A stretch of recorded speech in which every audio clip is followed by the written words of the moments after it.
ഒരു കാട്ടിൽ ഒരു കുറുക്കൻ ഉണ്ടായിരുന്നു. ഒരു ദിവസം വിശന്നു വലഞ്ഞ കുറുക്കൻ ഇര തേടി നടന്നു. അപ്പോഴാണ് ഒരു നായയെ അതിൻ്റെ ശ്രദ്ധയിൽപ്പെട്ടത്.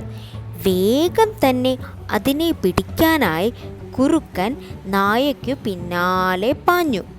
ഇത് കണ്ട നായ അടുത്തു കണ്ട കുറ്റിച്ചെടിയിലേക്ക് ഓടിക്കയറി ഒളിച്ചിരുന്നു.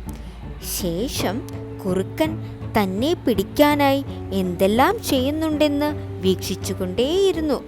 കുറുക്കൻ കുറ്റിച്ചെടിയിലേക്ക് പാഞ്ഞു കയറി.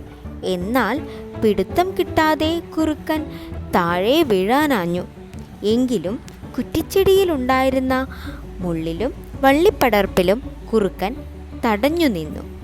താഴെ വീഴാതെ രക്ഷപ്പെട്ടെങ്കിലും കുറുക്കൻ്റെ ദേഹമാകെ മുറിവ് പറ്റി. ഒന്നെഴുന്നേൽക്കുവാൻ പോലും കഴിയാതെ കുറുക്കൻ താഴെ വീണുപോയി. പെട്ടെന്ന് വന്ന ദേഷ്യത്തിൽ കുറുക്കൻ കുറ്റിച്ചെടിയോട് പറഞ്ഞു, "ഏയ് കുറ്റിച്ചെടിയെ, നിന്റെ മുള്ളുകൾ എന്നെ വേദനിപ്പിച്ചത് കണ്ടില്ലേ? നീ എന്തിനാണ് അവയെ നിന്നിൽ പടർത്തുന്നത്?"